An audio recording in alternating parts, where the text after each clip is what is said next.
na avenida principal da Boca do Mato. Olha aí a situação. Isso aqui está há 4 anos. Frente ao posto de saúde. Se alguém vier, aqui tem um bueiro, ó. Aqui nesse ponto aqui tem um bueiro que nunca funcionou. Se alguém vier ficar no ponto de um ônibus, toma banho, junto com a chuva e lama. É, órgão competente, cadê esses nobres vereadores? Vem pra rua, vereadores, fiscalizar o executivo, fiscalizar os órgãos, prestar um serviço de excelência para a população.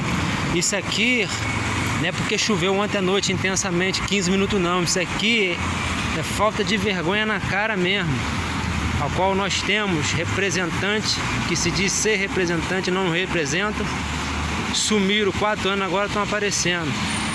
Simples de resolver isso aqui, é simples. Vamos votar consciente, povo.